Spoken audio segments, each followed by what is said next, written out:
Halo guys, apa kabar kalian? Balik lagi sama gue di Adisa Project. Kali ini gue mau review charger high tech. Ini analyzer charger.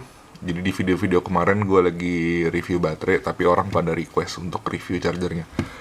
Oke, langsung aja. Ini charger gue pakai dari 2016an lah. Dia bisa untuk baterai A2 dan A3. Sini ada 4 tombol untuk masing-masing channelnya. Ini standar naik turun. Ini enter, cuman tombol enternya udah rusak ya.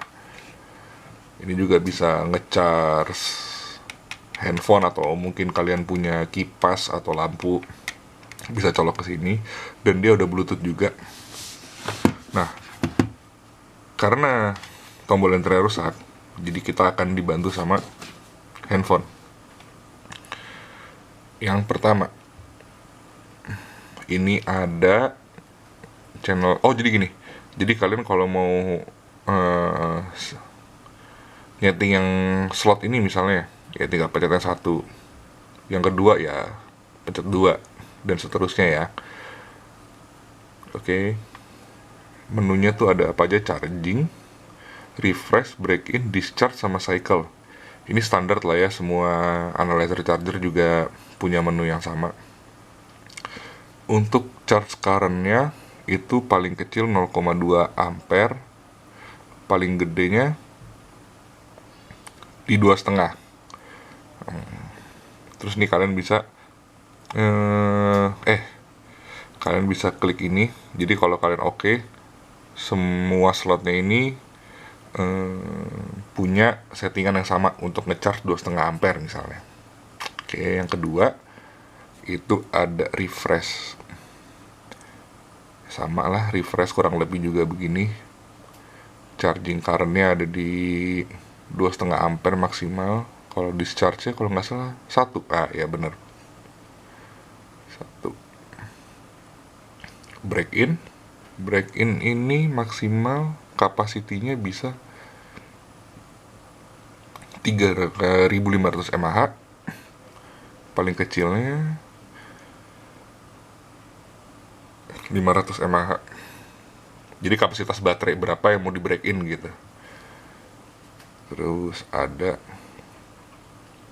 discharge ya 0,1 paling kecil, paling gedenya 1 ampere.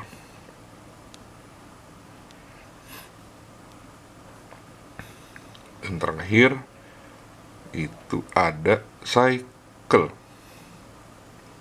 Cycle tuh hampir sama kayak refresh, cuman ini ada mau berapa kali cyclingnya. Sama lah ya, charging gitu mentoknya di 2,5, discharge mentoknya di 1. Oke, kita bahas satu-satu. Untuk dari mulai charging, refresh, discharge, cycle, break in. Ya, kita dari sini lagi. Oke, masuk ke pembahasan pertama, charging. Di sini gua ada baterai yang nggak ada mereknya ya, supaya adil.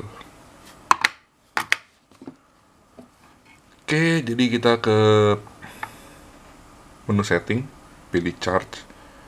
Ini baterai kapasitasnya 900 mAh.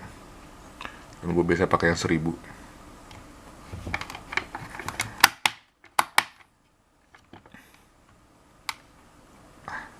Oke. Nah, di sini udah kebaca ya, ada modenya masih waiting nih, dia lagi ngebaca. Nah, nih. Mode charging, status charge, kapasitinya 0. Jadi nih, capacity ini berapa daya yang udah diisi ke dalam baterai. Ya, ini voltage dengan daya sekian, dia punya tegangan berapa volt. Current ini arus yang masuk ke dalam baterai. Ya, ini waktu, dan ini temperatur ya. Kalau bisa lihat di sini details. Nah, dia tuh ada semacam grafiknya di sini. Coba, muka gue berbayang. Hampir sama ini, sama yang di tampilan depan. Oke, ke yang kedua itu refresh. Oh, di video ini gue nggak ngasih tahu ini ya, cara-cara refresh gimana apa gimana. Gue cuman review chargernya bisa apa.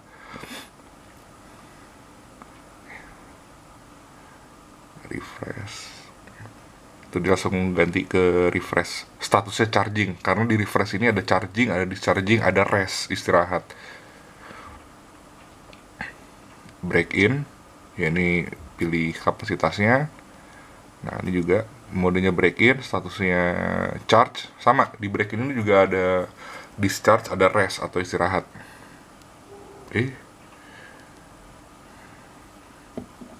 Habis itu di sini kita pilih discharge.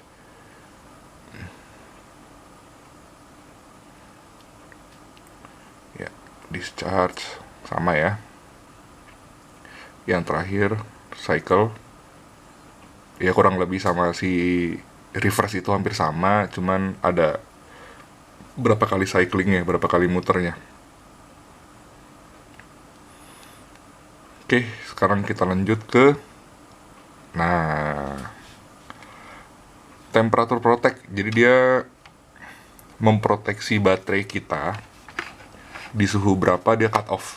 Jadi dia nggak ngisi daya lagi. Yang kedua, ini delta peak value. Delta peak value ini apa? Delta peak ini, misalkan si baterai ini peaknya di voltase 155 gitu ya. Peaknya maksudnya fully charge-nya voltnya di 1,55. Tugasnya si delta peak ini, dia nurunin sedikit voltnya supaya baterai ini nggak panas, nggak sampai peak, nggak sampai puncaknya voltase. Jadi dia nge-protect juga. Ya, ini voltage protection standar 1,55. Jadi dia cuman mentok bisa 155. Cuman di gua ini pernah 156 ya, cuman itu jarang-jarang. Trickle current. Nah, trickle current ini adalah berapa arus yang masuk ke baterai saat dia selesai charging. Kayak kita misalkan nge-charge handphone nih, misalkan udah full 100% baterainya, kalau charger itu masih nyolok, dia akan tetap masih ngecas kan. Nah, ini sama, trickle current itu kurang lebih kayak gitu.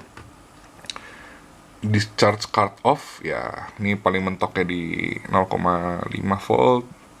Trickle current, jadi ini 50 mA arus yang masuk saat si baterai ini dalam kondisi dan misalkan udah selesai di charge gitu atau discharge. Nah, dia ada trickle current yang masuk itu 50 mA, tapi kalau gue offin aja. Voltage protection, dia tuh paling kecil bisa di off, bisa di 155. Kalau gue selalu di 155 lah biar ngejaga baterainya. Nah, si peak value ini, nah ini tergantung nih. Biasanya gue pakai yang paling kecil. Jadi emang baterai ini gue push untuk sampai voltase maksimal. Temperature protection ya, ini gue di 70 derajat. Yang paling mentok ya, paling ininya 55. Kenapa sih gue mentokin? Ya itu, gue mau baterai ini gue push bener-bener sampai dapat voltase yang maksimal. Kalau misalkan di 50 derajat baterainya panas, dia langsung cut off. Nah, makanya suka diakalin tuh teman-teman pada pakai kipas ya di atas charger. Nah, itu bener. Jadi buat ngejaga si sel-sel baterai ini juga supaya nggak overheat. Dia kalau overheat itu rusak baterainya. Ya, sekian review charger gua. Mungkin abis ini gua akan bahas masing-masing tentang baterai ya. NEMH, NECD, LiPo, terus apa lagi ya, alkalin ya, kita bahas satu-satu. Balik lagi, ini adalah yang yang gue baca atau ilmu yang gue pelajarin dari internet, dari forum-forum. Rata-rata yang banyak tuh dari forum RC. Bener atau enggaknya ya itu relatif, kalian coba aja sendiri. Oke, sampai jumpa di video berikutnya. See you.